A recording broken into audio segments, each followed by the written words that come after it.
ఈ కార్యక్రమం ఉద్దేశించి ధైర్య నరేష్ అన్న గారిని ప్రసంగించవలసిందిగా కోరుతాము. ముందుగా నన్ను మాట్లాడమని నన్ను పెద్ద పరీక్షకి గురి చేశారు. ఇంతమంది ఉండగా నాకు మైకిస్తారు అనుకోలే. ఎప్పుడో అంతా తిరిగి తిరిగి తిరిగి ఆఖరికి ఇక లాస్ట్ కు కాసిం సార్ ఉంటాడు. కాసిం సార్ కంటే ముందు నాకు ఇస్తాడు. ఏం టెన్షన్ లేదనుకున్నా. ఓ 10% మంది కుర్చీలలో ఉండగా నాకు మైక్ వస్తుంది అనుకున్నా. ఇట్లా నిండుగా ఉన్నప్పుడే ఇచ్చిరంటే ఒక్కసారి వీళ్ళకు గట్టిగా సప్పట్లు కొడదాం. నాకు వేదిక మీద ఉన్న పెద్దలకి, ముందున్న పెద్దలకి అందరికీ పేరు పేరున నాస్తికోద్యమ వందనాలు, ప్రత్యామ్నాయ సాంస్కృతిక ఉద్యమ వందనాలు. ముందు పిలిచింది. నేను అడిగిపోయి అందరితో జై భీమ్ అన్నా. పక్కపడి ఇంకోటి కింది గుంచిండు. ఏంది అన్నా అంటే, నువ్వు మాలోని మాదిగోనిరా, నువ్వు షాలోని మన ఇంటికి వెళ్తే నువ్వు జై భీమ్ అంటారా ఏందిరా అన్నాడు. అంటే మనకు తలకాయ లేదని మనం నమస్తే అనుకుందామా అని, మనకు తలకాయ లేదని నమస్తే అనుకుందామా? జై భీమ్ అంటే మాలోళ్ళలో, మాదిగోళ్ళలో, ఊరావల వెలివాడల్లో ఉండే ఎస్సీలలో, ఎస్టీలలో, అంబేద్కర్ సంఘం వాళ్ళలో కాదు, మెదడున్న ప్రతి ఒక్కరిని జై భీమ్. అది ఈ ఒక్క దేశంలో అంటలేరు, 270 దేశాలలో జై భీమ్ అని పలకరించుకుంటారు. కాకపోతే చాలా మంది బీసీ సోదరులు లేదా కొంచెం సంపన్న కులాల్లో ఉన్న సోదరులు జై భీమ్ అంటే అది ఎస్సీ వాళ్ళదే అనే ఒక తప్పుడు అభిప్రాయంతో ఉన్నారు. వాళ్ళకు వివరంగా చెప్పక మీరు అంటలేరు, మీరు ఎవరు జై భీమ్ అంటే వాడేందుకు అంటాడు. అరే నమస్తే అంటే నీకు మెదడు లేదని అర్థం రా, ఆ పదం అనకురా అని చెప్పాలి. అర్థమయ్యేటట్టు ఇగురంగా చెప్పాలి, అర్థమయ్యేటట్టు. మన వాళ్ళకి అర్థం కాకుండా చెప్పినా 10 సార్లు చెప్తే దాన్నే పాటిస్తారు తెలుసా. అర్థం కాని ముచ్చట్లు 10 సార్లు చెప్పుర్రి, అదే పాటిస్తారు. ఉదాహరణకి ఆడొక కొబ్బరికాయ కొట్టిరు, ఈడో కొబ్బరికాయ కొట్టిరు. నిజానికైతే దేవతలందరూ ఏయ్ ప్రజలారా, మీ కడుపులో పుట్టిన మొదటి బిడ్డని, మీ మొదటి కొడుకుని తల పగులగొట్టి మీకు కావలసిన కోరికను కోరుకుంటే ఆ పైనున్న దేవుళ్ళు మీ కోరికలు తీరుస్తారు అని తప్పుడు ప్రచారం చేసింది. దాంతో అందరూ వాళ్ళ కొడుకులని, వాళ్ళ బిడ్డలని తలకాయ పలగొట్టి దేవునికి అర్పించిల్లు. అలా అందరూ వాళ్ళ కడుపులో పుట్టిన పిల్లలందరినీ తలకాయలు పలగొడుతూ ఉంటే జనం తక్కువ ఇల్లని దేవతలందరూ సమావేశం పెట్టుకొని, మరి మనిషి తలకాయ పలగొట్టుడు కాకుండా ఇంకేమైనా ఉపాయం కావాలని అన్నప్పుడు, ఈ భూమి ఉన్న పండ్లల్లా, కాయలల్లా ఏ కాయనన్నా తలకాయ లెక్క ఉంటే, ఏ కాయనన్నా తలకాయ లెక్క ఉంటే, కండ్లు, ముక్కు, జుట్టు ఉంటే ఆ కాయను కొట్టుర్రి. మీరు ఎప్పుడైతే కొబ్బరికాయను టపుక్కున వలకొడతారో అప్పుడు మీ బిడ్డను, మీ కొడుకును నా కోసం బలిచ్చినట్టే అని వాళ్ళు మనకు ఒక ఉపాయం ఇచ్చింది. ఇక్కడ ఎవరెవరైతే కొబ్బరికాయలు ఇక ముందు కొడతారో, ఇంతకు ముందు కొట్టిరో గంతమంది బిడ్డల్ని మీరు చంపిల్లని అర్థం. నేను అందుకే కుడతలేను, నా కొడుకులను చంపుకుంటలేను. నేనైతే కొట్టా, గట్టిగా చెప్తానా, నేను కొబ్బరికాయలు కొట్టా. వినబడ్డదా? ఎవరెవరు కొబ్బరికాయలు కొట్టరో ఇక ముంగట శైలవట్టురు ఒకసారి. ఇది రాటిరా, ఓకే డౌన్. ఇలా ఎవరెవరు నాస్తిక సంఘం వాళ్ళు ఉన్నారు, నాస్తికులు, దేవుళ్ళని నమ్మని ఉన్నారు, శైలవట్టురు ఒకసారి. బారాస సంఘం బాగా. జై ఇన్సాన్, జై ఇన్సాన్. రైట్. అదే తెలుసో తెలియకుండా కొబ్బరికాయ కొట్టిరు, అది తప్పు లేదు. ఇక మనల్ని కొంతమంది, నేను పెద్ద లీడర్, నన్ను నాతో కొట్టిపోయలేదే, నేను సర్పంచ్ నాతో కొట్టియలేదే, ఒక సర్పంచ్ తో కొట్టించు, ఉప సర్పంచ్ నేను మనిషి 50,000 ఇచ్చి 8 మంది కొనుక్కొని నేను ఉప సర్పంచ్ అయినా నాతో కొట్టనీయలేదా, లేకపోతే నేను ఉన్నదాకా నేను గొడ్డు సేవ చేసిన, నేను మాజీ సర్పంచ్ నన్ను కొట్టనీయలేదా అని ఒక్కొక్కరు వాట్సాప్లలో, ఫేస్బుక్లలో పెట్టుకుంటారు. అయ్యలారా, అక్కలారా, కొబ్బరికాయను ఏదైనా ఒక ఫోటో ముందు పగులగొట్టడం అంటే మీ కడుపులో పుట్టిన బిడ్డల తలకాయలను వలగొట్టుడు. కాబట్టి అలా ఫోటోల ముందు కొట్టకుండా కొబ్బరి పచ్చడి కోసం కొట్టుకోర్రి, తురుముకొని మంచిగా గర్జలు రవ్వ లడ్డూలు చేసుకోవడం కోసం కొట్టుకోర్రి, కానీ ఫోటోలో మెట కొట్టుకోర్రి. ఒక్కసారి గట్టిగా సప్పట్లు కొడదాం. వీడికి ఒక్క ముచ్చట ఆపేద్దాం. చాలా ముఖ్యమైన విషయాలు మనం చెప్పుకునేది కాబట్టి కొంచెం పక్కకు పోవద్దని. ఇక రెండోది, రేపు లేదు ఎల్లుండి కదా నిజమైన పండుగ, అవునా? కానీ మీరు 2 రోజులు ముంగడికి గుంజుకొచ్చారు ఎవరు రోజులు, అందుకని మీకు గట్టిగా అభినందనలు తెలియజేస్తున్నాను. నిజంగా చాలా సంతోషంగా అనిపించింది. పూలు ఎగజల్లుకుంటూ మంచి కార్పెట్స్ వేసుకొని చక్కటి వాతావరణంలో విశాలమైన ప్రదేశంలో సాక్షాత్కు దాక్కొని మాట్లాడుకోవడం, మనం మాట్లాడుకుంటే ఎవరేమనుకుంటారో, మనోళ్ళు మాట్లాడుకుంటే టీవీలలో పేపర్లు వస్తే విమర్శలు వస్తాయేమో, ఆడు తిడతాడేమో ఈడు తిడతాడేమో, ఆ మాటలలో ఎక్కడైనా వంక దొరికితే దాన్ని పట్టుకొని నిర్వాహకులను ఏడిపిస్తారేమో అని ఓ మస్తు గోసపడతారు ఆ కార్యక్రమాలు పెట్టడానికి. ఇగో ఓ భారతదేశ ప్రజలారా, ఓ తెలంగాణ ఆంధ్రప్రదేశ్ ప్రజలారా, ఈ గ్రామాన్ని చూసి నేర్చుకోండి, గొంగుపల్లిని చూసి. ఇలా బహిరంగంగా పెట్టండి, ఇలా బహిరంగంగా పెట్టండి, బహిరంగంగానే చెప్పుకుందాం. దొంగ ముచ్చట్లు, లంగ ముచ్చట్లు, అబద్ధపు ముచ్చట్లు, పనికిమాలిన ముచ్చట్లేమో టీవీలలో పేపర్లలో చూపిస్తూ పట్టపగలు పెట్టుకొని బహిరంగంగా పెట్టుకొని ఇలాంటి విశాల ప్రదేశాలలో మాట్లాడుకుంటారు. కానీ నిజమేంటిది, సత్యమేంటిది, వాస్తవమేంటిది, ఇన్నేళ్ళు మనం ఇబ్బంది పడడానికి కారణం ఏంటిది, ఇక్కడ ఉన్న మనందరికీ ఎందుకు భూమి లేదు, ఇన్ని వందల సంవత్సరాలైనా మనందరికీ చదువు ఎందుకు లేదు, ఇంకా డబుల్ బెడ్రూమ్ కావాలని ఎదురు చూసే బతికెందుకు వచ్చింది, మన ముసలిలకు 2000 పింఛను కావాలని అడక తినే పరిస్థితి ఎందుకు వచ్చింది, ఇంకా రేషన్ కార్డుల దగ్గరే మన బతుకులు ఎందుకు ఆగిపోయినాయి, మన బిడ్డలకు నాణ్యమైన యూనివర్సిటీ విద్యలు ఎందుకు లేవు, ఆ పై చదువులు ఎందుకు లేవు, ఉద్యోగాలు ఎందుకు ప్రభుత్వ రంగంలో ఉండటం లేదు, వ్యాపారంలో మన వాటా ఎందుకు లేదు, ఈ ప్రకృతిలో మన వాటా ఎంత, ఆ గుట్టలో, ఆ పుట్టలో, ఆ చెట్టులో, ఈ భూమి కడుపులో ఉన్న గ్యాస్ లో మా పాత్ర ఎంత, ఆ సముద్రం మీద ప్రాణాలతో చెలగాటమని తీసుకొచ్చేటువంటి ఆ సముద్రపు సంపద మీద మా వాటా ఎంత, అడవిలో పుట్టి అడవిలో పెరిగి ఆ జంతువులతో కలిసిమెలిసి బతుకుతూ అవసరమైనప్పుడు ఆఖరి కోసమే చంపి జంతువుల మనసును గెలిచినటువంటి మా అడవి బిడ్డల వాటా అడవిలో హక్కులో అడవి సంపదలో ఎంత అని అడిగే సందర్భం రావట్లేదు. కాబట్టి మిత్రులారా, రాజకీయ పార్టీలకు అతీతంగా ఇందాక బీజేపీ సోదరుని పిలిచారు, కాంగ్రెస్ సోదరుని పిలిచారు, బీఎస్పీ సోదరుని పిలిచారు, అన్ని పార్టీలను పిలిచారు. ఇది నిజమైన పండుగ, ఇది నిజమైన కార్యక్రమము. ఏ సందర్భం ఇక్కడికి వచ్చేటప్పుడు రకరకాల కండువలతో వచ్చినాం కావచ్చు, రకరకాల పార్టీలతో వచ్చినాం కావచ్చు, వేరు వేరు కులాలతో వచ్చినాం కావచ్చు, ఇష్టం ఉందో ఇష్టం లేకో, కాశీం సార్ కోసమో, నరసింహరావు అన్న కోసమో, మన లింగమన్న కోసమో, పెద్దల కోసమో, మోమాటానికో, రాకపోతే రేపు పొద్దున వీళ్ళు మన సంగదూత్రాన్ని భయపడి కొందరు, రకరకాలుగా ఎట్టట్ట జరుగుతో చూద్దామని కొందరు, నిజంగా దూరం నుంచి పని కట్టుకొని అక్కడ మన కోసం ఒక ఉత్సవం జరుగుతుందని బాబాసాహెబ్ కోసం కొందరు, ఇలా అందరం ఇక్కడికి వచ్చినాము. కానీ ఇక్కడ నుంచి తిరిగి పోయేటప్పుడు ఇనిపోయినట్టు కాదు, అర్థం చేసుకొని పోయినట్టు కాదు, గుండెల నిండా బాబాసాహెబ్ అంబేద్కర్ ని నింపుకొని నువ్వు ఒక్కొక్కరు 10 మందికి చెప్పేటట్టు తయారైపోవాలి మిత్రులారా.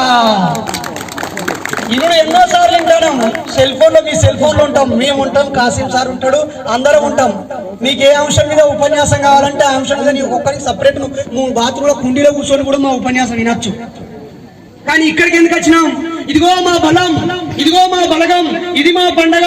ఈ రోజు మేము బాబాసాహెబ్ గురించి, పూలే గురించి, ఓటు విలువ గురించి, ఆర్థిక సంపద గురించి, ప్రకృతి గురించి, సమానత్వం గురించి, ఆ బుద్ధుడు చెప్పిన సమతా మమతల రాజ్యం కోసం మేము రేపు ఏం చేయాలో ఒక బహిరంగంగా మాట్లాడుకోవడానికి ఇక్కడికి వచ్చినామనే విషయాన్ని గుర్తుపెట్టుకోండి మిత్రులారా. ఇక్కడ ఎంతమంది బీసీ సోదరులు వచ్చారో ఒకసారి చేయలేవట్టండి. బీసీలు కానీ ఏడ చూసినా బీటీ వాళ్ళు ఒక్కరు ఇద్దరు ముగ్గురే ఉంటారు. మరి నిజానికి బాబాసాహెబ్ అంబేద్కర్ ఓన్లీ ఎస్సీల కోసమే పనిచేసిండా? ఆయన మొట్టమొదటి అడుగు వేసుడే, ఫస్ట్ అడుగు రాజ్యాంగంలో ఇది సంక్షేమ రాజ్యం అని ప్రకటించి, ఇది ప్రజల రాజ్యము, ప్రజల కొరకు ప్రజలే ఏర్పాటు చేసుకున్న రాజ్యము, ప్రజలే పాలకులుగా ఉండాలి, ఈ సమాజంలో అసమానతలు ఉన్నాయి, పోయి సమానత్వం రావాలి, వీళ్ళు మంచిగా బతకాలంటే ఏం చేయాలనే ఆలోచన వచ్చినప్పుడే ఫస్ట్ అడిగే ఆర్టికల్ 340లో ఈ దేశంలో ఉన్నటువంటి శ్రమజీవులు, ఉత్పత్తి కులాల్లో ఉన్నటువంటి వాళ్ళందరూ ఆర్థికంగా వెనుకబడి ఉన్నారు, విద్యారంగంలో వెనుకబడి ఉన్నారు, అన్ని రంగాల్లో వెనుకబడి ఆధారపడే జీవితాల్లో ఉన్నారు. కాబట్టి ప్రెసిడెంట్ ఆఫ్ ఇండియా వీళ్ళ కోసం ప్రత్యేకంగా చర్య తీసుకొని ఎంక్వైరీలు చేసి, విచారణ కమిటీలు వేసి, నివేదికలు తెప్పించుకొని, వాళ్ళ జనాభాను లెక్క చేసి వాళ్ళెంతో వాళ్ళకంత చేయాలి అని మొట్టమొదటగా రిజర్వేషన్లు బాబాసాహెబ్ అంబేద్కర్ ఇచ్చింది బీసీల కోసం మిత్రులారా. విషయాన్ని అర్థమయ్యేలాగా బీసీ సోదరులందరికీ మనం వివరించగలిగితే, ఓహో ఫస్ట్ బాబాసాహెబ్ అంబేద్కర్ ఆయన వెనకాల బీసీల వాళ్ళు నడిచి రాకపోయినా ఆ రోజులల్లా, ఈ రోజులు అనట్లేదు, ఆ రోజుల్లో బాబాసాహెబ్ వెనుకాల బీసీలు పార్లమెంట్ లో లేకపోవడం వల్ల ఆయన వెనకాల కలిసి నడవకపోయినా మొదటగా ఆయనకు కలం వచ్చినప్పుడు, అధికారం వచ్చినప్పుడు, అక్కడ అక్షరాలు రాయాల్సి వచ్చినప్పుడు ఆయన చాలా ఉన్నతంగా ఆలోచించి బీసీలకి మొట్టమొదటిగా రిజర్వేషన్లు ఇచ్చాడు మిత్రులారా. ఆ తర్వాత కొండ కోణంలో, అడవుల్లో, పుట్టల్లో అతిశూద్రుల కంటే ఇంకా ఒక స్థిరమైన నివాసం లేకుండా సంచారంగా బతుకుతున్నటువంటి ఎస్టీల కోసము ఆర్టికల్ 341 రాశాడు మిత్రులారా. వాళ్ళను కూడా సమాజంలో భాగం చేయడం కోసం కోయ, గోండు, లంబాడి, కొండరెడ్డి, ఇలా యానాది, అనేకమైనటువంటి ఎర్రకల, ఇలా అనేక కులాలకి మీరు ఇంకా వెనుకబడి ఉన్నారు, మీరు రావాలి అని చెప్పి వాళ్ళకి ఆర్టికల్ 341 పెట్టాడు మిత్రులారా. ఆ తర్వాత ఊరావల వెలివాడల్లో ఉంటున్నారు కాబట్టి ఈ జాతికి ఇంతవరకు గౌరవం రుచి తెలియదు, మర్యాద రుచి తెలియదు, జ్ఞానం రుచి తెలియదు. ఇది నిజానికి వాళ్ళే నిష్కల్మషమైన మంచి మనుషులు, వీళ్ళ బతుకులు మారాలని చెప్పి ఆ తర్వాత ఎస్సీలకి ఆయన రిజర్వేషన్స్ ఇచ్చాడు మిత్రులారా. ఒక 100 ఉద్యోగాలుంటే నిజానికి ఎక్కడ కూడా 50% మించొద్దు అని ఏ చట్టం, ఏ పార్లమెంటు, ఏ సుప్రీంకోర్టు ఇవ్వలేదు. జడ్జీల్లో కొంతమంది సంపన్న కులాల్లో ఉండి వీళ్ళ అభివృద్ధి చూసి ఓర్వలేని దుర్మార్గులు మాత్రం 50కి ఆయన కాదు, వాళ్ళ ఇంటికాడ సాధువులు రాదు ఎవరన్నా దయచేసి అన్నాడు పంపిరే మిత్రులారా. మరి ఇక్కడ ఎస్సీలు ఎవరు, బీసీలు ఎవరు? ఈ చర్చ జరగట్లేదు, బాగా గుర్తుపెట్టుకోండి వాక్యం. ఈ రాష్ట్రంలో ఇక్కడ ఉన్నటువంటి రెడ్డిలు ఓసీలు, కానీ పక్క రాష్ట్రం పోతే వాళ్ళు బీసీలు, గుర్తుపెట్టుకోవాలి. ఇక్కడున్న గౌన్లోళ్ళు ఇక్కడ బీసీలు, పక్క రాష్ట్రం పోతే కర్ణాటకలో వాళ్ళు ఓసీలు. ఇక్కడ గొల్లోళ్ళు, కురుమోళ్ళు, గొర్రెలను కాసేవాళ్ళు, గొంగలి నేసేవాళ్ళు, మంచి ఆదివారం రాగానే మనం పుష్టిగా మాంసం తింటున్నాం అంటే ఆ మాంసం ఉత్పత్తి కావడం కోసం కాలికి ముళ్ళు గుచ్చిన, ఒళ్ళంతా చెమట గారిన, అర్ధరాత్రి ఆ తోడేళ్లు, పశువులు, జంతువుల నుంచి ఆ గొర్రెలను, మేకలను కాపాడి హాయిగా మనం కడుపు నిండా కమ్మగా తినడానికి కారణమైనటువంటి ఆ గొల్ల సోదరులు పక్కన ఉన్నటువంటి కర్ణాటకకు పోతే ఎస్టీలు మిత్రులారా. వాళ్ళు ఎస్సీలు కాదు, వాళ్ళు ఇంకా ఎస్సీల కంటే కింది కులమోళ్ళు, ఇక్కడున్న గొల్లోళ్ళు, ఇక్కడున్న దొరలు, చాలా పెద్దలు. ఈ తెలంగాణ సమాజంలో చాలా పెద్ద కులం అనుకుంటున్నటువంటి దొరలు ఉత్తర భారతదేశంలో ఢిల్లీకి పోతే అంటానుడా, జంజరం వేనుడా, శూద్రుడా అని చెప్పి కుక్క కంటే హీనంగా చూస్తారు మిత్రులారా. ఇక్కడున్నటువంటి వెలమ దొరలను వాళ్ళని నేను కించపరచట్లేదు. ఢిల్లీలో ఉన్న పెద్దలు బ్రాహ్మణులు అతి గొప్పోళ్ళు, ఆ తర్వాత క్షత్రియ రాజులు అతి గొప్పోళ్ళు, ఆ తర్వాత వైశ్య కుముటోళ్ళు గొప్పోళ్ళు. ఈ 3 కులాలు తప్ప మిగిలిన వాళ్ళందరూ శూద్రులు, అంటరాని వాళ్ళు, కడజాతి వాళ్ళు. వీళ్ళు పాలించకూడదు, వీళ్ళు డబ్బు కలిగి ఉండకూడదు, వీళ్ళు తెలివి కలిగి ఉండకూడదు, వీళ్ళ చేతిలో ఏ సంపద ఉండొద్దు అనేటువంటి ఒక దుర్మార్గమైన మనువాద వ్యవస్థ ఈ దేశంలో వేల సంవత్సరాలుగా కొనసాగుతుంది. ఆ విషయం తెలియదు మన వాళ్ళకి. తెలియక మేమే పెద్ద కులం, మేమే పెద్ద కులం అనుకుంటారు. ఇక్కడ ఉన్న సాకరి సోదరులు కింది రాష్ట్రానికి పోతే ఎస్సీలు, ఇక్కడ ఉన్నటువంటి లంబాడి సోదరులు రాజస్థాన్ పోతే వాళ్ళు ఓసీలు.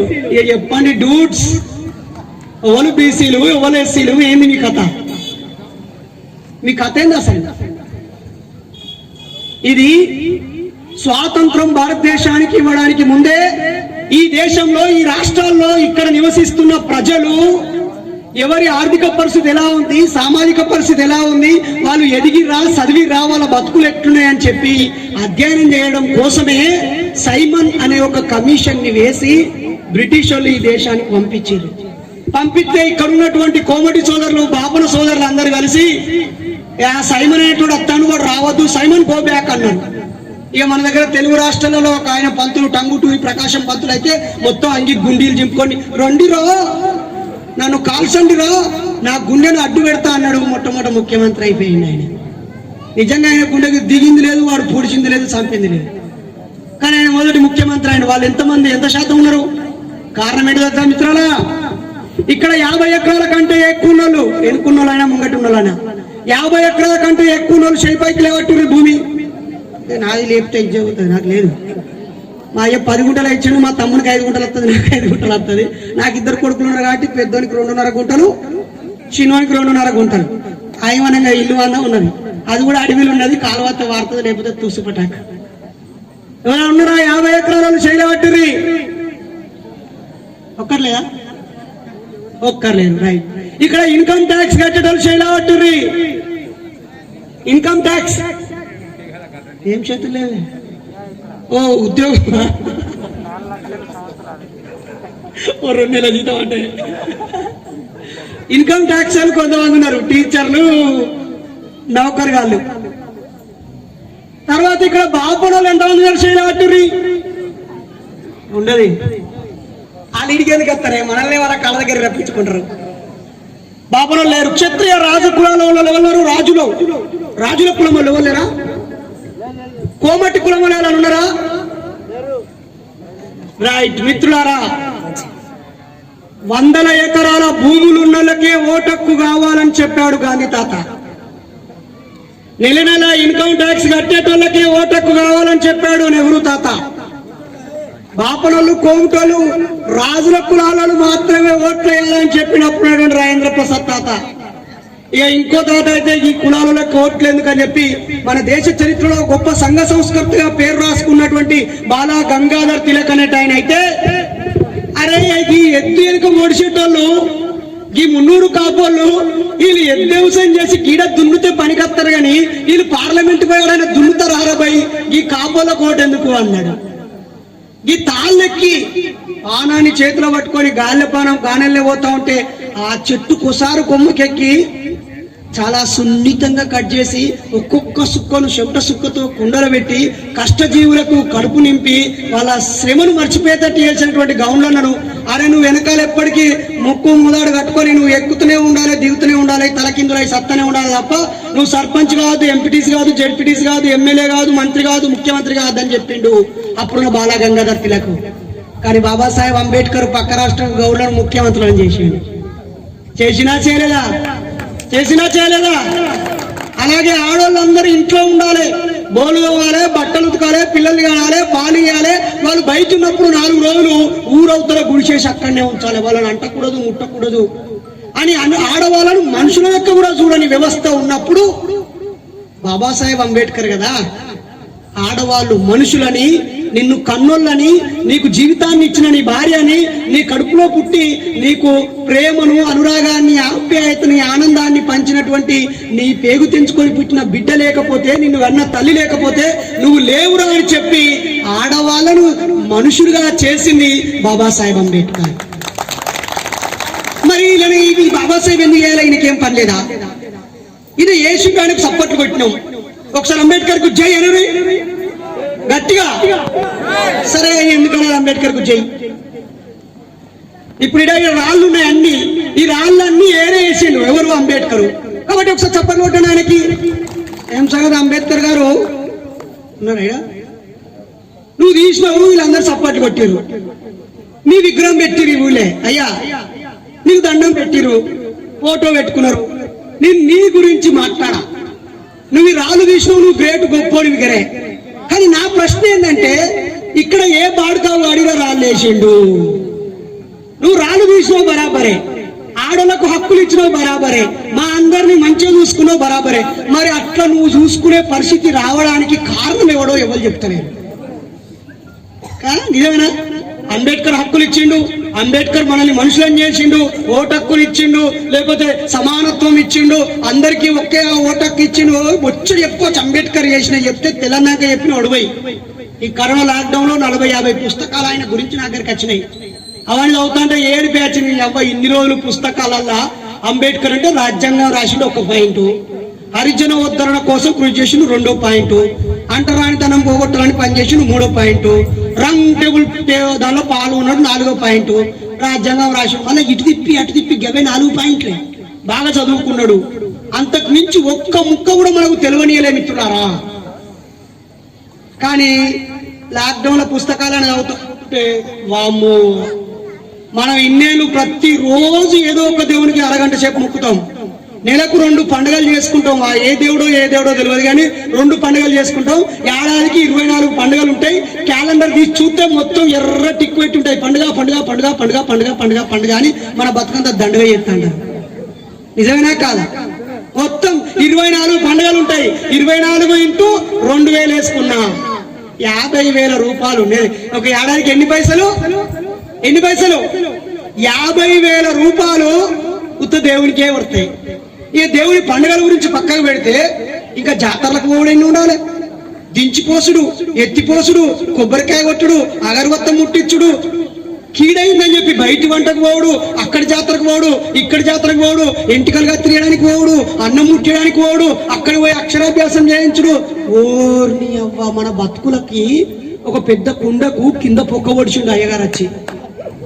పెద్ద కుండకి ఎరబొడిచిండు పొక్క, బరాబర్ సెంటర్ల కిందికి వెళ్ళి పొడిచిండు. ఇక నువ్వు మీదికి వెళ్ళి ఎన్ని పోసుకున్నా ఏమైతాయి? ఆఖరి సుక్కలాగా ఆడిపోతాయి. ఆఖరి సుక్కలాగా, ఆఖరికి మీ అయ్య వచ్చినా, మీ అవ్వ వచ్చినా, నువ్వు చచ్చినా ఆడికి మాత్రం ఇంట్లోకి పైసలు పోయేటట్టు పప్పులు, ఉప్పులు, షేపులు, ఆఖరికి గొడుగులు, అన్ని వస్తువులు పోయేటట్టు రాసి పెట్టుకున్నాడు రా. అగో ఆ గ్రంథాలన్నిటినీ బాబాసాహెబ్ అంబేద్కరు మా జాతి ప్రజలందా చదవాలి అని చెప్పిండు. నేను మనువాదాన్ని, బ్రాహ్మణులని తిట్టను సోదరులారా. మీరు ఒక్కసారి ఆ గ్రంథాలను చదివితే తెలుస్తుంది. ఏమని? 1867 క్షమించండి, బ్రిటిష్ వాళ్ళు వచ్చేదాకా ఈ దేశంలో మనుధర్మ గ్రంథం ప్రకారంగా కొన్ని సూత్రాలు పాటించేటోళ్ళు. ఏం సూత్రాలు? చెరకు పూజ అని ఉండేది. అంటే ఏమన్నట్టు వాళ్ళకి ఎరికేనా అన్నలు? చెరకు పూజ అంటే బాగా ధనవంతులు పెద్ద పెద్ద భవనాలు కట్టుకునేటప్పుడు ఈ దళితులలో ఓ 5గురిని దొరకబట్టి, గట్టిగా దున్నపోతులేక గట్టిగా ఉన్నలను దొరకబట్టి కర్ర వాళ్ళ తలకాయ కోసి ఆ రక్తాన్ని ఆ పునాదిలో కలపాలి.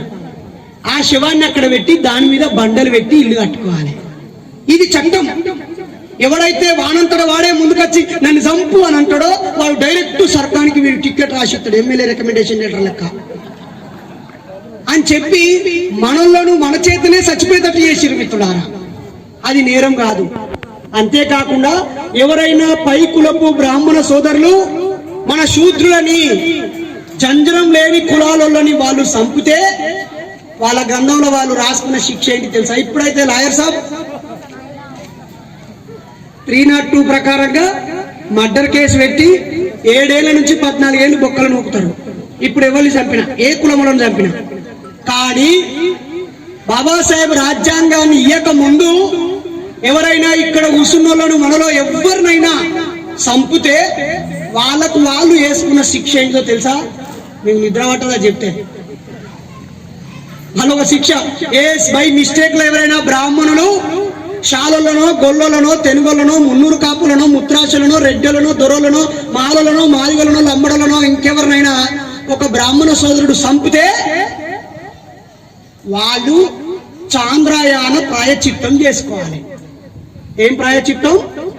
చాంద్రాయాన ప్రాయచిత్తం అంటే ఏంటిదంటే ఒక కుక్కని గాని, ఒక పిల్లిని గాని, ఒక ఎలుకను గాని, ఒక చీమని గాని, ఒక బల్లిని గాని నువ్వు చంపితే ఎంత తప్పో, ఈ జంజరం లేని వాళ్ళను చంపితే గంతే తప్పు.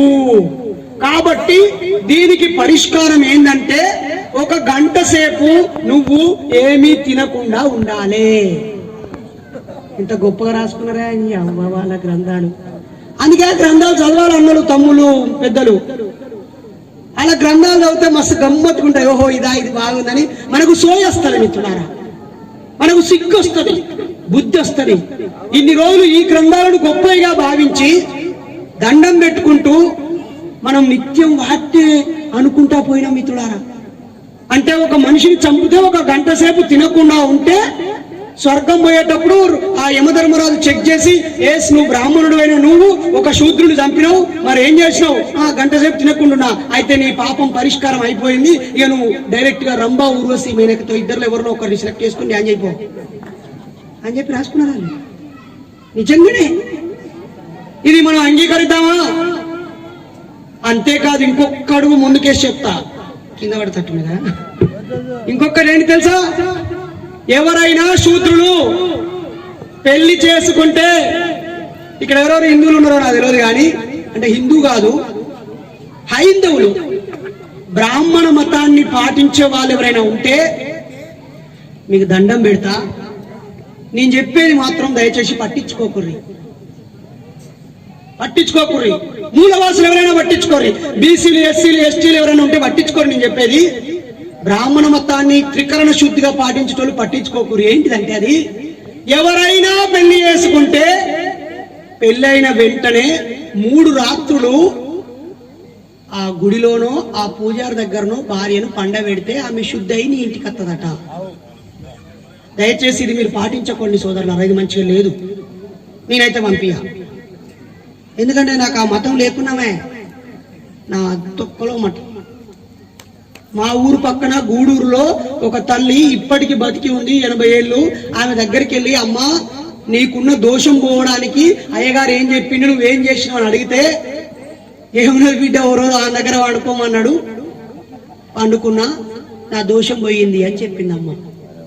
ఎంత సిగ్గుమాలిన విషయం మిత్రులారా ఇది, ఎంత సిగ్గుమాలి. మాట్లాడుకోవడానికి ఇజ్జతట్లేదు ఈ కథ. అందుకే నువ్వు పెళ్లి చేసుకున్నప్పుడు నువ్వు 5వ తనం అంటాడు నిన్ను, అంటే నువ్వు ఫస్ట్ ఆ ఇంద్రుడు దేవతలకు రాజైన ఇంద్రుడికి పెళ్ళానివి, తర్వాత అగ్నిదేవునికి, ఆ తర్వాత అయ్యగారికి, ఆ తర్వాత ఇంకోరికి, ఆఖరికి 5వ తనం నీ భర్త అని చెప్పి ఇంతో అని చెప్తారు నీకు. అందుకే నేను నా పెళ్లిలో 2009లో జరిగింది, 12 ఏళ్ళు అవుతుంది.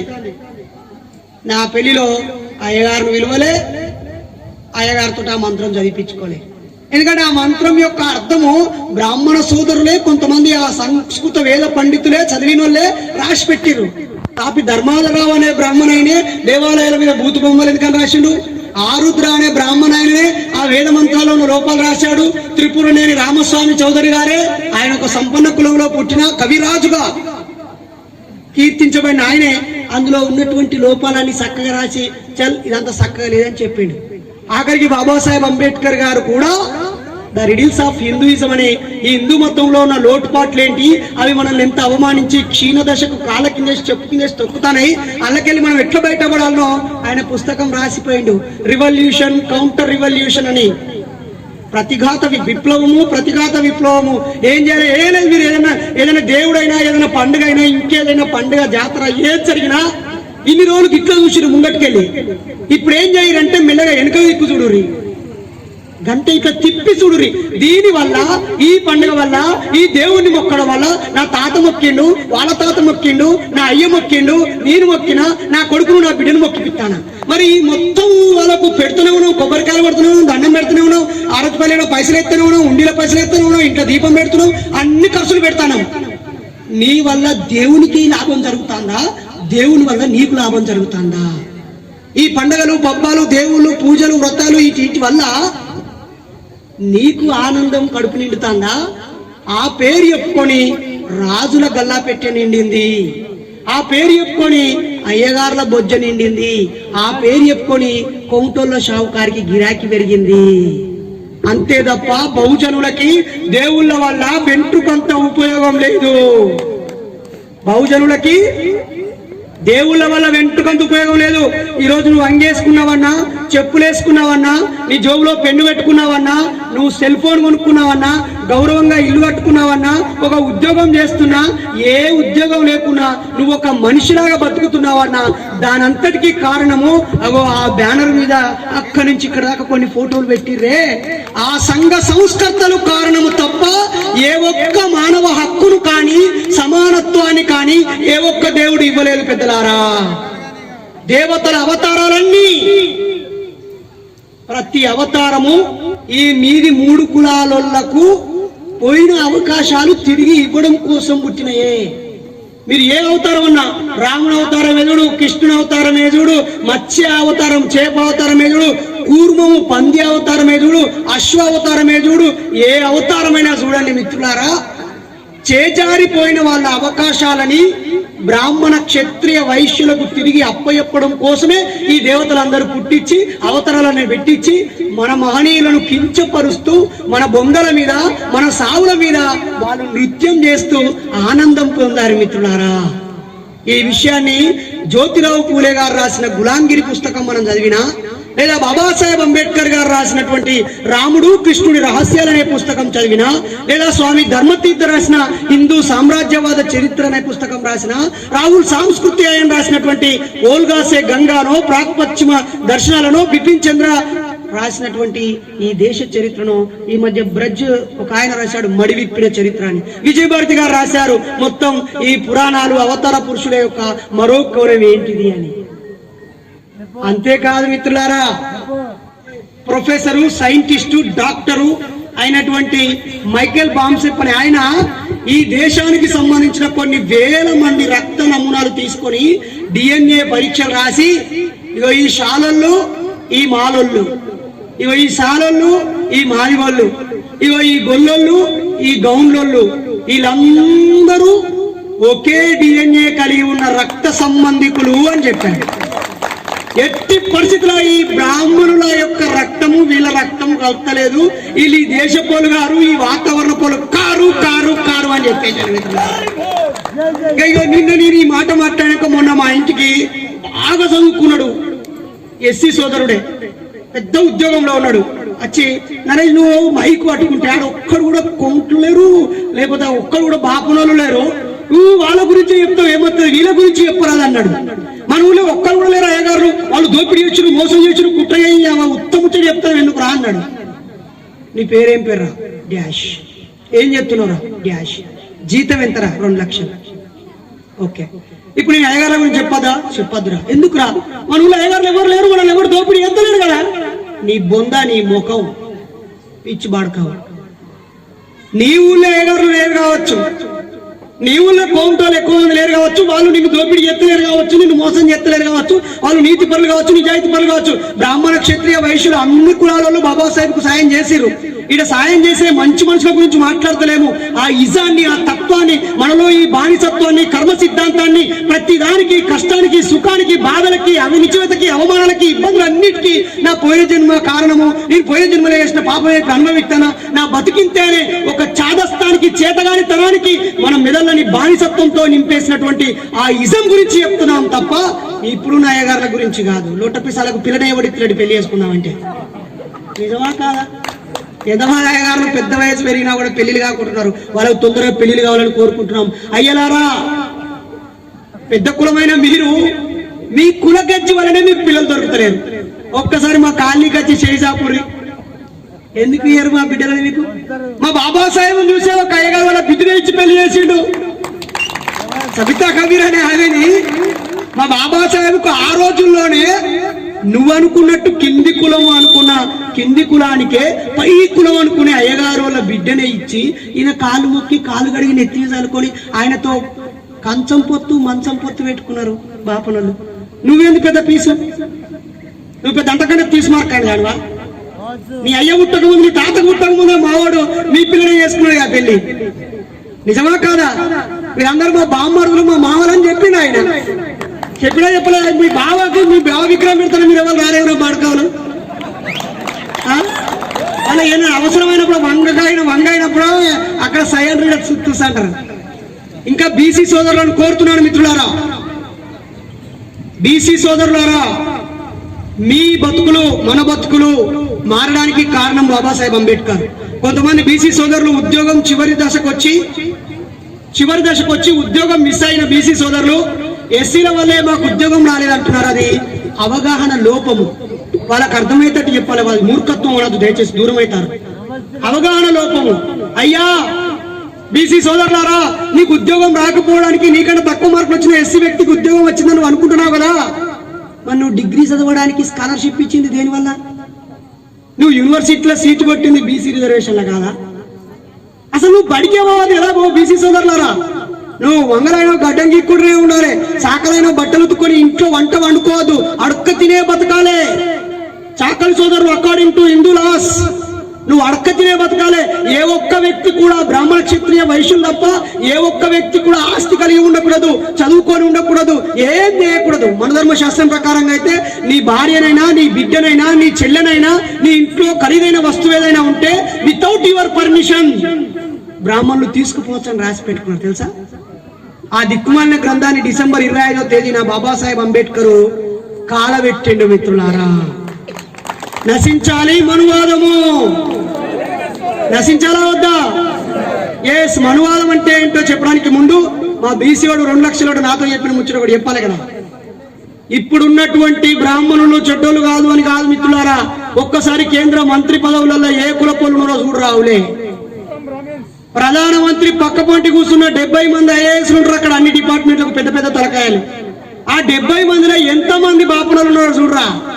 లేదా ఈ దేశం మొత్తం ఇలా ఐఏఎస్లు ఐపీఎస్లు 2 తీసుకో, ఎంతమంది అయ్యగారు ఉన్నారో చూడరా. బ్యాంకు మెయిన్ చైర్మన్ ఎవరు ఉన్నారో చూడరా. లేకపోతే కోట్ల రూపాయల ఆస్తులు ఉన్నటువంటి లిస్టులో ఎవరు ఉన్నారో చూడరా. పెద్ద పెద్ద కంపెనీల బాసులు ఎవరు ఉన్నారో చూడరా. గవర్నమెంట్ నీ ముఖం ఈ నుంచే కదా అడిగి పోయిన కథ. సెంట్రల్ యూనివర్సిటీస్ లో, ఐఐటీలో, ఐఐఎంలో, కేంద్ర ప్రభుత్వ పరిధిలో ఉండేటువంటి విద్యా సంస్థల్లో, రిజర్వేషన్లతో సంబంధం లేని ప్రదేశాలలో, ఆఖరికి న్యాయ వ్యవస్థ మనం అంటే ఫీల్ అవుతారేమో కానీ జడ్జీలల్లా ఏ కులపోళ్ళు ఉన్నారో ఒక్కసారి చెక్ చేయరా బాబు. నువ్వు ఏమి మీద కొస తెలియదు మొదలు తెలియదు, నన్నేమో నేను కొసలాగా తెలుసుకుని వచ్చి చెప్తా ఉంటే నువ్వు మొదలు కాన్నే పట్టుకొని ఇక్కడ లేరు కదా అని చెప్పి వెనుక కూలుతాను. నన్ను నీ దిమాక్ లేని తనాన్ని నాకు వృద్ధకు రావులే అని చెప్పిన ఆడికి. నిజమా కాదా? మీరు ఆలోచించారు ఒకసారి. క్రికెట్ ఆడేటోళ్ళు అందరికి కులాలు చూడుర్రి. ఈ మధ్య అంటే వారి తాతను దాన్ని అవసరమైతే 6 బాలకు 6 6 కొట్టే మొగోళ్ళు మనోళ్ళు వచ్చిరు కాబట్టి గత్యంతరం లేని పరిస్థితిలో ఆ 11 మందిలో 1 2 3 ఆ యాదవో ఆడో 7 2 3 వస్తారు అంతే. ఇన్నేళ్ల చరిత్రలో ఆ తెడ్డు పట్టుకొని కొట్టుడు వాందే కథ. దాని టీవీలలో చూసినా, టీవీలు అంటే గుర్తుకొచ్చింది. మొత్తం టీవీలో యజమానులు ఎవరున్నారు, పేపర్లో యజమానులు ఎవరున్నారు, బిజినెస్ దాన్ని చూడరు మిత్రులారా. మన ఊళ్ళకి వెళ్ళిపోయారే కానీ ఈ దేశంలోకి వెళ్ళిపోలే. గాంధీ తాతను పాపము సౌత్ ఆఫ్రికాలో ఈయన ఫస్ట్ క్లాస్ టికెట్ తీసుకొని మంచిగా కాలు మీద కాలేసుకొని సూటు బూట్ వేసుకొని కూర్చుంటే చల్ కర్రోడా నువ్వు ఈ దేశ పొలివే కాదు అని మెడలు పట్టి లప్పుకున్న బయటికి నూకేసిరట. నూకేగానే మస్తు ఇరుగా మండిందట. మీరు మా దేశానికి వచ్చి, మా దేశంలోనే వ్యాపారం కోసం వచ్చి మా దేశాన్ని ముంచుకుంటా నన్నే నేను ఇంత సంపాదించి నా కుటుంబాన్ని మంచిగా చూసుకోవడం కోసం సౌత్ ఆఫ్రికా వచ్చి బంగారు గనులల్లా నెలకు ₹1,00,000 జీతం తీసుకొని బారిస్టార్ చదువుకొని ఇంగ్లాండ్ లో చదువుకొని వచ్చే పైసలు సంపాదించి నేను సూటు బూటేసుకొని నేనుంటే, నేను మంచి కోమటి కులంలో సంపద కలిగిన కులంలో పుట్టిన నేను నన్ను నూకెత్తవా అని చెప్పి కోపం వచ్చింది. నిజంగా ఒక్కసారి గాంధీ తాతకు సపోర్ట్ కొట్టారు, అందరూ గట్టిగా సపోర్ట్ కొట్టాలి. కాశీం సార్ అసలే కొడతలేడు.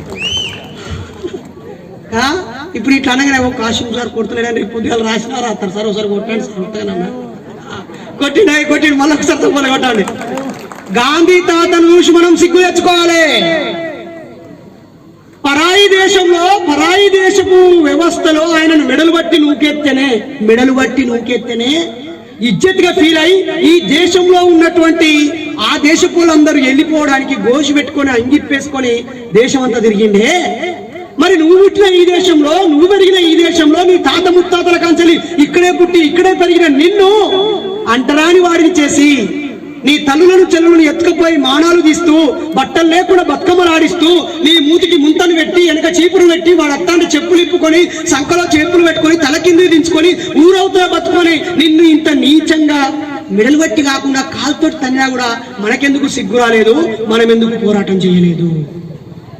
బ్రిటిష్ వాడిని ఎల్లగొట్టిండు గాంధీ తాత అంటున్నాం. సరే ఎల్లగొట్టలేదా ఆ చర్చలు ఆ లెక్కలను చూస్తే మళ్ళీ ఇజ్జతమే కథ ఉంటుంది. అది కానీ ఇప్పుడు అద్దా ముచ్చట. కానీ మరి బ్రిటిష్ వాళ్ళని ఎల్లగొట్టినావు నువ్వు సంతోషం. మరి మనల్ని ఇంత బానిసత్వంలో ఉంచినా, కొట్టినా, తిట్టినా, చంపినా ఇంకా అణిగి మణిగి బతుకుతున్నావు ఎందుకు? గదే ఇందాక అన్న చెప్పింది కదా వెంకటేశ్ అన్న. మూఢత్వము, అజ్ఞానము, తలరాత, కర్మ సిద్ధాంతము, చాతుర్వర్ణ వ్యవస్థ, ఈ జగత్ సర్వం దైవాధీనం, తన దైవం మంత్రాధీనం, తన మంత్రం బ్రాహ్మణాధీనం, బ్రాహ్మణో మమదేవత అని రాసుకున్నాడు గ్రంథాలల్లా. ఈ జగత్తు మొత్తాన్ని దేవుడు పుట్టించిండో ఆ దేవుడు మంత్రాలకే కన్విన్స్ అవుతాడు. ఆ మంత్రాలు అయ్యగారులకే వస్తాయి. అయ్యగారులే భూమి మీద ఉన్న దేవుళ్ళు. మీ కష్టమైన సుఖమైన పెళ్ళైనా సావైనా పుట్టుకైనా పిండాలు పెట్టాల్సి వచ్చినా, మీ శ్రీమంతం చేయాల్సి వచ్చినా, నీ బిడ్డ సారీ ఫంక్షన్ చేయాల్సి వచ్చినా, నువ్వు ఇళ్ళకి వచ్చినా, నువ్వు బండి కొనుక్కున్నా, ఏదైనా పూజ చేయాలి. ఆ దేవుడికి మొక్కోవాలంటే నా కాళ్ళు మొక్కోవాలని చెప్పి అయ్యగారు తన పాదాల దగ్గరికి రప్పించుకున్నాడు మిత్రులారా. కాబట్టి మీరు ఒక ఏడాది పాటు దేవుడి పేరు మీద ఎన్ని పైసలు ఖర్చు పెట్టినో ఒక లెక్క రాసుకోరి. మీ పిల్లల చదువు కోసం ఎన్ని పైసలు ఖర్చు పెట్టినో రాసుకోరి. మంచిగా ఆరోగ్యం పెరగడానికి ఫ్రూట్స్, డ్రై ఫ్రూట్స్, బాదము, పిస్తా, వాల్నట్స్, కిస్మిస్లు ఇలాంటి మంచి మంచి విలువైన పదార్థాలు, యాపిల్స్, అరటి పండ్లు, కివీ ఫ్రూట్స్ తినడానికి ఎన్ని పైసలు ఖర్చు పెట్టిరు? దేవుళ్ళ జాతరలకు, దేవుళ్ళ మొక్కులకు పోయడానికి ఎన్ని పైసలు ఖర్చు పెట్టిరు ఒకసారి లెక్కే మిత్రులారా. నీ ఇంట్లో నీకు అసలే సంబంధం లేని ఆ దేవతల ఫోటోలు ఎన్ని ఉన్నాయి, వాటికి ఎన్ని పైసలు ఖర్చు పెట్టినావు? నువ్వు అనుభవించే హక్కులు, నువ్వు ఉపయోగించుకునే వస్తువులు, ఈ స్వేచ్ఛ, సమానత్వము, ఈ సైన్స్ అండ్ టెక్నాలజీ కోసం పనిచేసినటువంటి మహానుభావుల ఫోటోలు మీ ఇంట్లో ఎన్ని ఉన్నాయో ఒక్కసారి ప్రశ్నించుకోండి.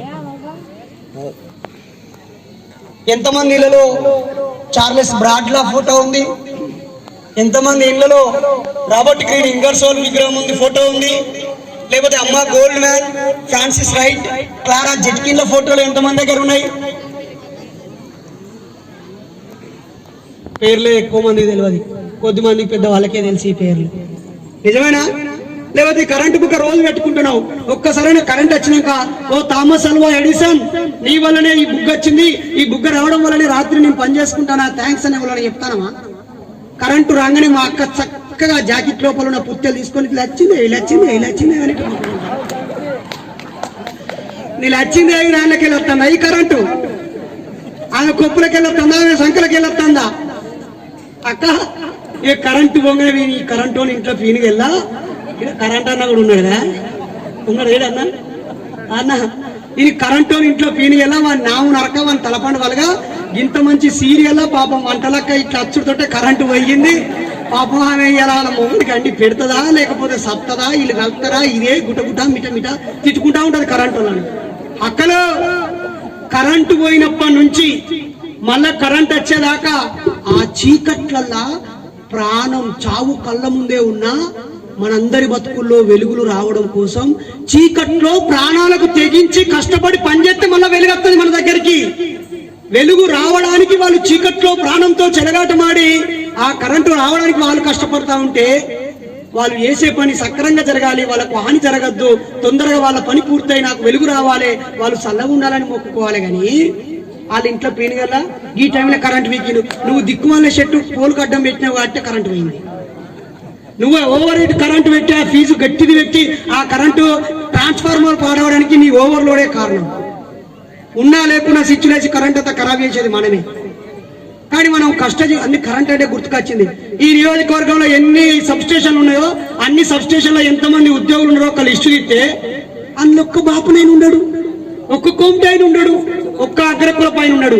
ఎందుకంటే అది మైసమ్మ, అది సావును కోరుతుందని.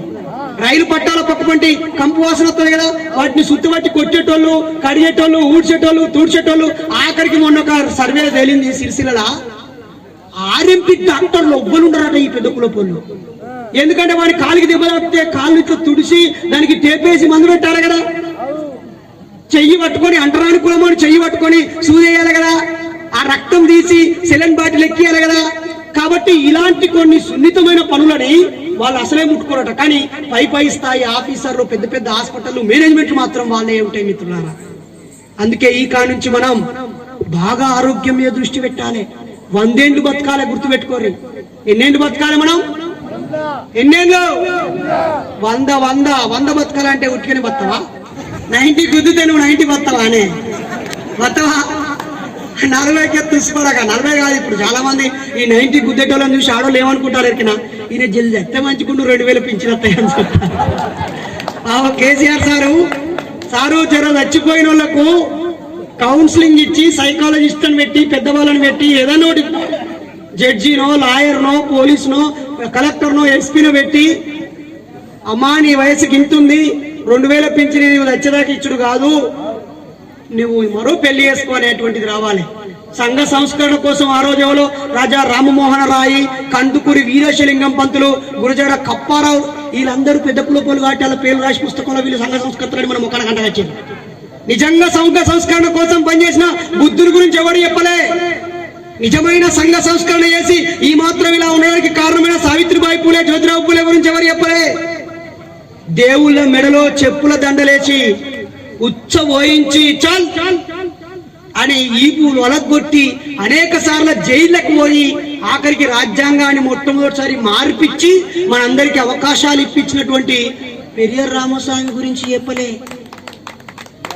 చారువాకుల గురించి, లోకాయుతుల గురించి, జైనుల గురించి, బౌద్ధుల గురించి, అష్టాంగ మార్గాల గురించి చెప్పకుండా దాచిపెట్టి అసలు మన చరిత్రే మనకు చెప్పకుండా మనది కాని చరిత్రను మన మెడ మీద రుద్ది ఓ ఎగురుతాడు వీర శివాజీ, జై శివాజీ.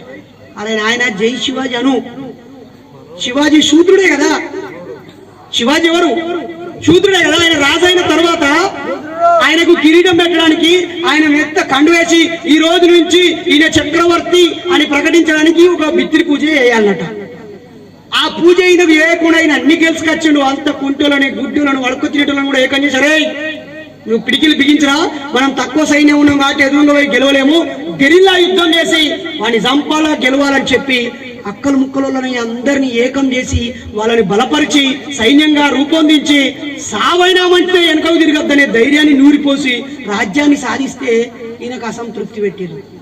ఆఖరికి కాశీ నుంచి గగేభట్టు అనే ఒక అయ్యగారు ఒప్పుకున్నాడట. ఎందుకో తెలుసా? ఒక ఏనుగు మీద కూర్చుంటాడు, ఇట్లా ఒక రూపాయి బిల్లు ఇట్లా అనగానే మీదికి పోయి కింద పడ్డాట. అది ఎంత ఎత్తు మీదికి పోయిందో అంత ఎత్తు నాకు డబ్బు ఇస్తే నేను వచ్చి నీకు వీర తిలకం దిద్ది నువ్వు రాజని ప్రకటిస్తా అని చెప్పిందట. సరే మంచిది రారా నాయన అన్నాడట. సరే మంచిది రారా అన్నాక ఆడ వచ్చిండు గట్టిగా గీసుంటుంది. అప్పుడు లేదు ఉంటే దాని వీధికి ఎక్కి ఇట్లాను కావచ్చు.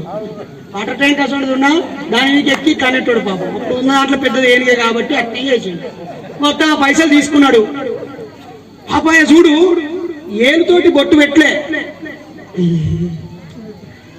ఏలుతోటి బొట్టు పెట్టలే, కాలుతోటి బొట్టు పెట్టిండు. ఆయనకి ఎంత బలుపురా, కాలుతోటి బొట్టు పెట్టిండు. చాలా దుర్మార్గంగా, ఇంతకంటే పెద్ద అవమానం ఉంటుందా మనకు? అప్పుడు ఆ శివాజీ వాని తలకాయ నరికేసిండు.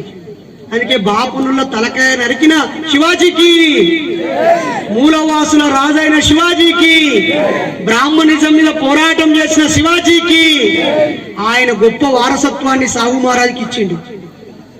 సాహు మహారాజు గారే ఈ భారతదేశంలో మొట్టమొదటి రిజర్వేషన్లు ఇచ్చిండు బాబాసాహెబ్ కంటే ముందే.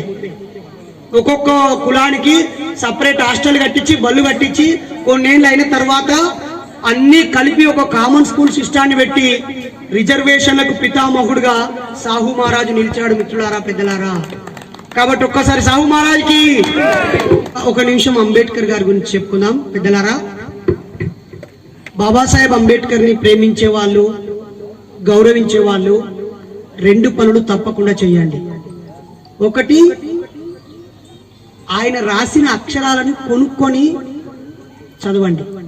ఎందుకంటే అందరం అన్ని విషయాలు గంటలు గంటలు చెప్పలేము, ఓపికగా కూర్చోకపోవచ్చు, ఎక్కువ మంది ఉండొచ్చు, కొన్ని మిస్ అవ్వచ్చు. మీరే స్వయంగా చదవండి. మధ్యలో మా సుంటోళ్ళు చెప్తే ఉన్నట్టు రాకపోవచ్చు, మధ్యలో మా పైత్యం జోడించబడచ్చు, కామెడీ జోడించబడచ్చు, సీరియస్ దెబ్బ తినొచ్చు, లేదా ఉద్రేకం అలా కలవచ్చు. స్వయంగా ఆయన ఏం రాసిండో చదవండి మిత్రులారా. ఒకటి. రెండోది, ఆయన ఏమేం పనులు చేసిండో మీరు ఆచరించండి. ఇదే విగ్రహం పెట్టారు కదా, 7 పండుగలు ఇప్పటి నుంచి మీకు మొదలు. జనవరి 1 భీమా కోరేగాంలో విజయం సాధించిన దినోత్సవాన్ని జరపండి. ఏప్రిల్ 14 బాబాసాహెబ్ అంబేద్కర్ గారు పుట్టినరోజును జరపండి.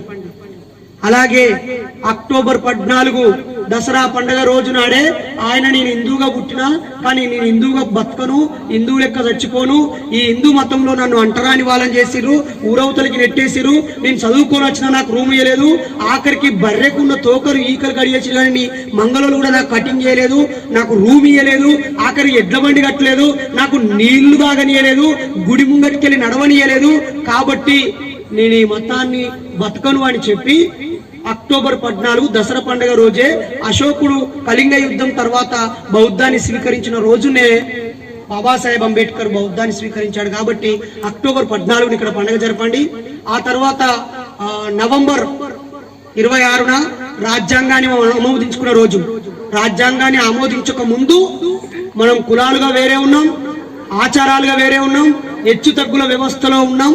వీటన్నిటిని తరిమేసి అందరం సమానమైన ఒక రాజ్యాంగాన్ని ఆమోదించుకున్న రోజు కాబట్టి నవంబర్ 26 జరపండి. అలాగే జనవరి 26 రిపబ్లిక్ డే, దాన్ని కూడా చాలా ఘనంగా ఇక్కడ అందరికి పోటీలు పెట్టి మరి 26 జనవరి జరపండి. అలాగే డిసెంబర్ 25వ తేదీ మనుధర్మాన్ని కాలబెట్టడం జరపండి. ఇక్కడున్న అక్కలే మహిళలే మేము చదువుకోకపోవడానికి కారణము, మేము వెనకబడ్డానికి కారణము ఈ కులము, ఈ దేవుడు, ఈ మతము అని ఆ మనుధర్మాన్ని బాబాసాహెబ్ కాలబెట్టిన రోజును మహిళలే ఒక కమిటీగా ఏర్పడి 25 డిసెంబరు మహిళలే పెట్టుకొని జరుపుకోవాలి. అలాగే డిసెంబర్ 6వ తేదీ ఆయన మనల్ని విడిచి వెళుతూ అక్షరాలు రాస్తూ రాస్తూ రాస్తూ చచ్చిపోయింది. ఇది చేయండి.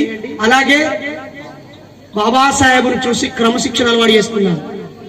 బాగా సేపు చదివేటోడు, ఆయన 16 గంటలు చదివేటోడు. ఆయన ఇంట్లో రంగురంగుల డ్రెస్సుల కన్నా, ఉపయోగించని వస్తువుల కన్నా, రకరకాల వస్తువుల కన్నా పుస్తకాలే ఎక్కువ ఉండేది. కాబట్టి ఆయన చూసి బాగా చదువుదాం. ఆయన ఏ చెడ్డ అలవాటు పెట్టుకోలేదు. నిజంగా ఆయన పెట్టుకొని ఉంటే మనం 14th ఏప్రిల్ ఆయన బొమ్మ పెట్టుకునేటప్పుడు వాట్సాప్లలో ఏం ఫోటోలు వచ్చాయి తెలుసా? మంచిగా బట్టలు లేని ఆడపిల్లల్ని పట్టుకున్న ఫోటోలో, లేకపోతే బాటిల్ పట్టుకొని తాగుతున్న ఫోటోలో మనం వేసేటోళ్ళు. ఇప్పుడు గాంధీ ఆయన పుట్టుక నుంచి సత్యదాకా చాలా క్రమశిక్షణతో ఉన్నాడు. మందు తాగలేదు. మన అబ్బాయిలు పుట్టక ముందే ఆడవాళ్ళకు సమాన హక్కుల కోసం ఫైట్ చేసాడు. అందుకే మనం మన ఆయుధంగా మన భార్యను చేసుకోవాలి. నీ భార్యని బాగా చదివేయడమే నువ్వు బాబాసాహెబ్ ఇచ్చే నిజమైన నివాళి.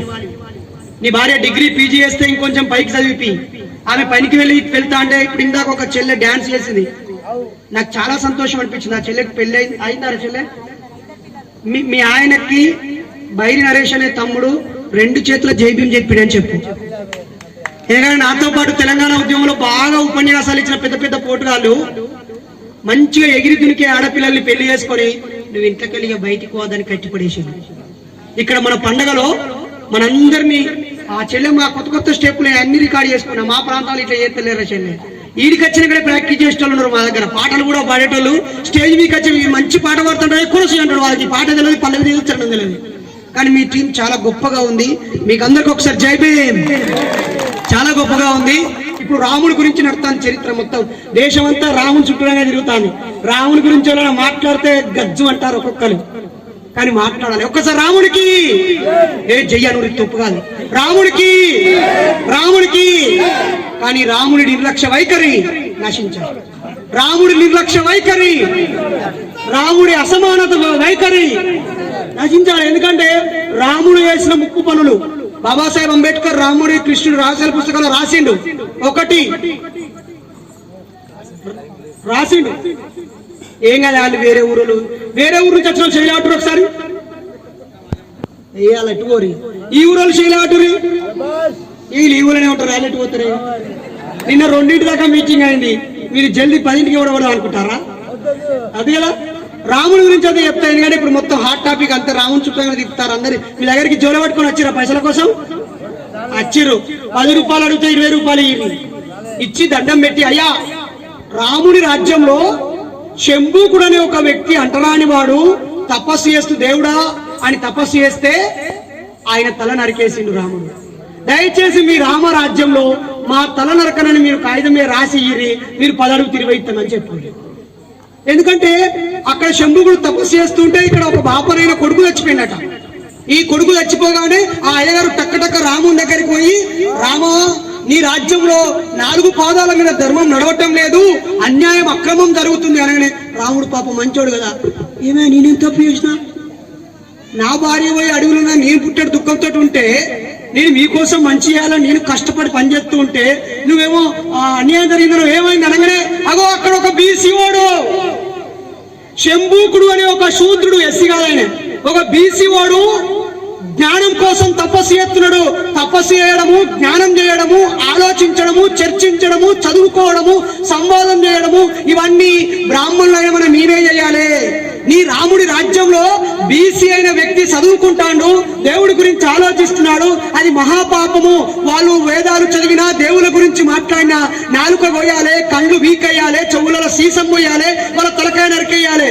అందుకే నా కొడుకు చచ్చిపోయిండు అని అయ్యగారు అనగానే ఈ భక్తుడు రాముడు వెంటనే నా రాజ్యంలో అంత పాపం జరుగుతుందా, ఒక శూద్ర కులానికి చెందినవాడు తపస్సు చేస్తున్నాడు అని చెప్పి పెద్ద కత్తి పట్టుకొచ్చి డింగును నరికేసినాడు. అది వాళ్ళే రాసుకున్నారు, మాకేం తెలుసు, మేము చూసినామా? మీరు ఎవరైనా చూసినా? అప్పుడు ఉన్నారా? ఎవరైనా లేదు. వారు రాసుకున్న గ్రంథాల ప్రకారంగా శంభుకుని రాముడు తల నరికేశాడు. అలాగే బీజేపీ సోదరులు ఈ దేశంలో మండల్ కమిషన్ వచ్చి కాకా కలేల్కర్ కమిషన్ నివేదిక ఇచ్చి బీసీలు చాలా రంగాల్లో ఘోరంగా వెనుకున్నారు. వీళ్ళు బాబాసాహెబ్ చెప్పినట్టుగా ఆర్టికల్ 340 ప్రకారంగా ప్రెసిడెంట్ ఆఫ్ ఇండియా ఒక కమిషన్ వేసి వాళ్ళకు రిజర్వేషన్ ఇవ్వాలని ఒక నివేదిక ఇచ్చి విపి సింగ్ అమలు చేస్తున్నప్పుడు ఈ బీసీలందరూ బాబాసాహెబ్ ఇచ్చిన హక్కును ఉపయోగించుకుంటే ఎస్సీలతో బీసీలు కలిస్తే వీళ్ళు మా కాళ్ళ కింద ఉండరని చెప్పి ఈ బీసీలందరికీ కమండల యాత్రలు పెట్టి, రామయాత్రలు పెట్టి, అయోధ్య అని పెట్టి, భక్తి అని పెట్టి, హిందువులము అని చెప్పి మనందరినీ డైవర్ట్ చేసిరు మిత్రులారా. కాబట్టి బీసీ సోదరులందరూ ఒక్కసారి మండల్ కమిషన్ నివేదికని, కాకా కలేర్కర్ గారు ఇచ్చినటువంటి నివేదికని, ఆర్టికల్ 340 ఒకసారి చదివి, ఆర్టికల్ 19 ఒక్కసారి చదివి, ఆర్టికల్ 21 ఒకసారి చదివి, రాజ్యాంగాన్ని చదివి, బాబాసాహెబ్ అంబేద్కర్ బీసీల కోసం ఏం చేసిండో చదివి, ఎస్సీలు బీసీలు కలిసి పనిచేస్తే ఎలా విజయం సాధించొచ్చో కాంశీరామ్ గారు ఏనుగు గుర్తు ద్వారా ఏం చూపించిండో ఒక్కసారి బీసీలు చదివితే ఇంకోని కాలకాడికి పోయి బతకాల్సిన అవసరం అయితే ఏనుగు గురించి అన్న చెప్పుకుంటాను. నరసింహరావు నా గుర్తు, నేను పోయాడ బుద్ధుడు ఏనుగు గుద్దుతూనేమో కానీ నేను ఎక్కువ చెప్పలేకపోతున్నా. ఎందుకంటే నేను నాస్తికుని కదా, నేను నాస్తికుడు ఏనుగు గుద్దిననుకో మళ్ళీ మీకే కష్టం అవుతుందని చెప్పి నేనైతే ఏ దేవుని మొక్కను ఏ కుల దేవుడు అంటే ఒక మాట చెప్తా. నిన్న ఆదివారం రోజు మంచిగా గొడ్డు కూర తెచ్చుకున్నాం మేము, కిలోన్నర.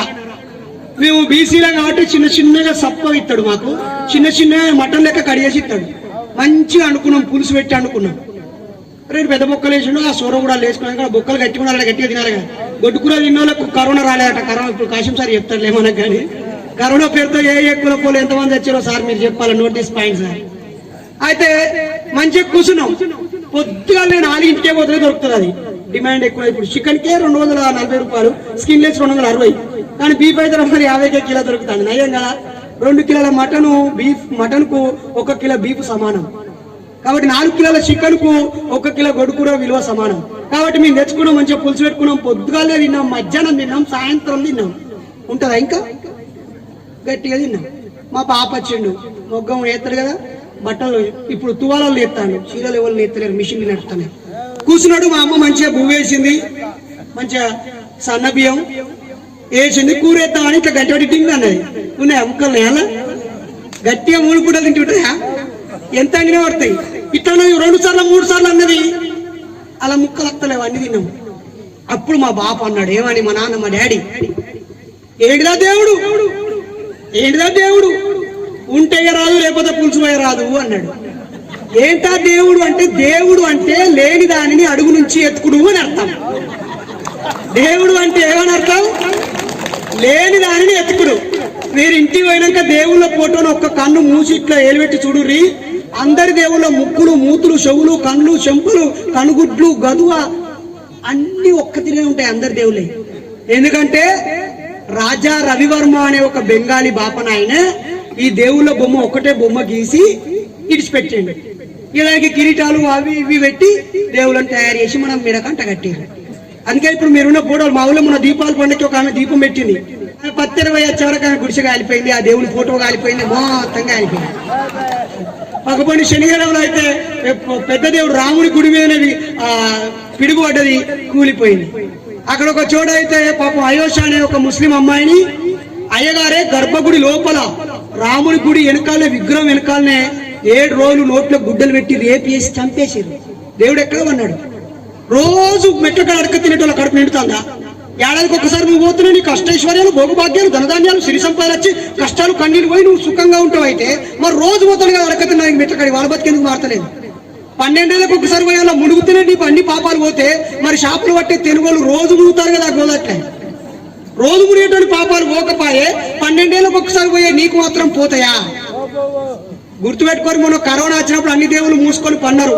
ఒక్క శాస్త్రవేత్తలే రాత్రనక పగలనక ప్రయోగాలు చేసి మనకు మందు కనిపెట్టిరు. ఆ సఫాయి వాళ్ళు పనిచేసిరు, ఈ కరెంట్ వాళ్ళు పనిచేసిరు, ఆ ట్రాన్స్పోర్ట్ వాళ్ళు పనిచేసిరు, మున్సిపల్ కార్మికులు పనిచేసిరు, పోలీసు వాళ్ళు పనిచేసిరు, అలాగే కొన్ని అత్యవసర సేవలు అందించే వాళ్ళు పనిచేసిరు. మిత్రులారా, కాబట్టి మన బిడ్డలకి శ్రమ విలువ చెప్పాలని, జ్ఞానం విలువ చెప్పాలని, పుస్తకాల విలువ చెప్పాలని, క్రమశిక్షణగా ఉండాలని, ఏ చెడ్డ అలవాటు ఉండొద్దని, ఆ టీవీలని, సెల్ ఫోన్లని, ఉత్తముచ్చట్లని, చెత్త చెదారాన్ని వదిలిపెట్టి మహనీయుల మార్గంలో అందరూ నడిపేయాలని సందర్భంగా కోరుతూ, ఈ చుట్టుపక్కల ఎక్కడైనా ఎస్సీల మీద, ఎస్టీల మీద, బీసీల మీద దాడి జరిగితే మీ ఇంట్లో జరగలేదు కదా అని ఇంట్లో వండకుండా, నువ్వు ఎంత పెద్ద తీస్మార్కాను అనగా ఎన్ని కోట్లను ఏసీలకి వెళ్ళి బయటికి వెళ్ళకుండా వండకు. నీ జాతి అక్కడ తగులబడుతున్నప్పుడు, నీ జాతి అక్కడ ఇబ్బంది పడుతున్నప్పుడు, అలా కన్నీళ్లతో ఉన్నప్పుడు నువ్వు ఇంట్లో సుఖంగా వండి రిమోట్ పట్టుకుంటే నీకు సిగ్గు లేదా? నిన్ను నువ్వు ప్రశ్నించుకో. నీ పైసలు ఎవరికి కావాలి? వచ్చే పైసలు సంపాదించే వాళ్ళు ఉన్నారు, పైసలు ఉన్న వాళ్ళు ఉన్నారు. మనుషులు కావాలి ఉద్యమాలకి. స్పందించడానికి ఒక్కరికి ఏమైనా ఇబ్బంది అయితే అందరం రావాలి. ఇప్పుడున్న సంపద మన చేతిలో లేదు, కానీ మన చేతిలో ఉన్న అతిపెద్దది మన జనం. మన జనంలో చైతన్యం నింపుకోవాలి. ఆ అజ్ఞాన అంధకారాన్ని, మతాన్ని, దేవుణ్ణి బయటపడేసి, మూఢత్వాన్ని బయటపడేసి, కుల హెచ్చుతగ్గులను బయటపడేసి, కులాంతర పెళ్లిలు చేసుకొని, ప్రత్యామ్నాయ సంస్కృతిని ఉపయోగించుకొని, అనవసరపు ఖర్చులు పక్కకు పెట్టి మనందరం బాగుపడాలని ఈ సందర్భంగా మిమ్మల్ని కోరుతూ, మరోసారి ఎప్పుడైనా ఎక్కడైనా తక్కువ మంది ఉన్నప్పుడు ఎక్కువసేపు మాట్లాడే అవకాశం వస్తే తప్పకుండా వస్తానని ఈ సందర్భంగా తెలియజేస్తూ, నాకు సొంత ఉరికత్త మీ దగ్గరికి 340 కిలోమీటర్లు ఉన్నది. ఇది పెద్ద లెక్క కాదు నాకు. మా భార్య నాకు ఆల్రెడీ ఎప్పుడో ఇటుకాయ ఇచ్చింది. ఇటుకాయ అంటే ఇచ్చేపోతుంది, ఇటుకాయ కాదు, పర్మిషన్ లెటర్ ఇచ్చింది. అందుకే ఆడవాళ్ళని ఆయుధం చేసుకొని నేనైతే పెళ్లి చేసుకున్నాక 5 ఏళ్ళు ఆమెను చదివిపించిన. 5 ఏళ్ళు చదివిపించిన, గట్టిగా చదివింది, ధైర్యంగా చదివింది. ఏమైనా నా వెనకాల నా భర్తున్నాడని సంతోషంగా చదివింది, టెన్షన్ పెట్టుకోకుండా చదివింది. మంచిగా గవర్నమెంట్ నౌకరీ, పెళ్ళైన 5 ఏళ్ళకి గవర్నమెంట్ టీచర్ అయింది ఆమె. ఓకేనా? సో ఇప్పుడైతే పైసలకు చేయి చాపే అవసరం నాకు లేదు. ఏ పార్టీ దగ్గర తల వంచి ఆడిచ్చే లక్షలకో, అధికార పార్టీకో, ఏదైనా నామినేషన్ పోస్టుకో తొక్కలో ఈ ఉద్యోగానికి కూడా నేను అప్లై చేస్తలేను. నాకే ఉద్యోగం అక్కర్లేదు. 3 పీజీలు, 3 డిప్లొమాలు, 1 బీఈడీ, 1 పిహెచ్డీ నా వెనకాల ఉన్నాయి పెద్ద తోక. ఓకేనా? సో ఇక మీదట ఇప్పుడు నాకు జస్ట్ 36, 37 ఉన్నాయి.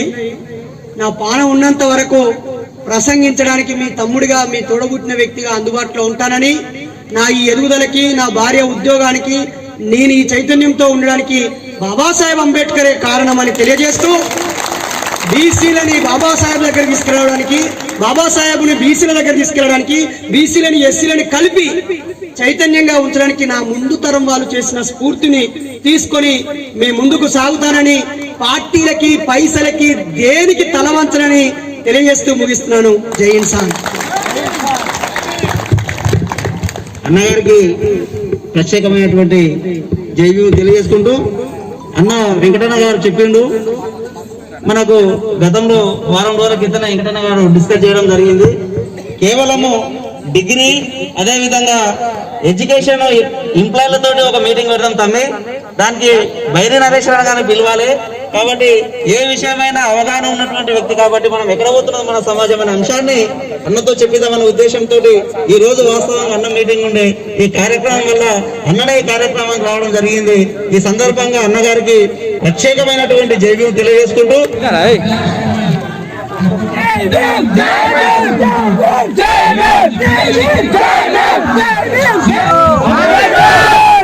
మహిళలకు ఓటకు వచ్చినంటే కారణం ఎవరు? మనందరికీ ఓటకు కారణం ఎవరు? బడుగు బలహీన జీవితాల్లో వెలుగులు వచ్చాయంటే కారణం ఎవరు?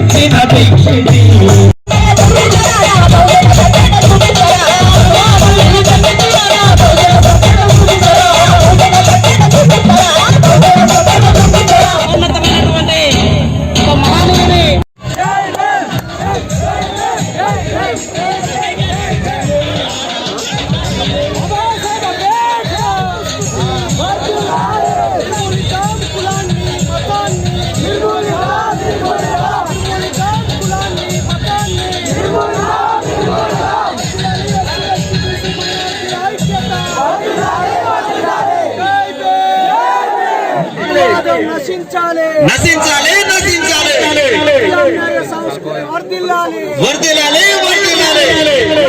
వివాహాలు వర్ధిల్లాలి వర్ధిల్లాలి వర్ధిల్లాలి ఉదయం లేనే లేవు లేనే లేవు లేనే లేవు అంబేద్కర్ ఆలోచనలు వర్ధిల్లాలి వర్ధిల్లాలి వర్ధిల్లాలి జై భీమ్ జై ఇన్సాన్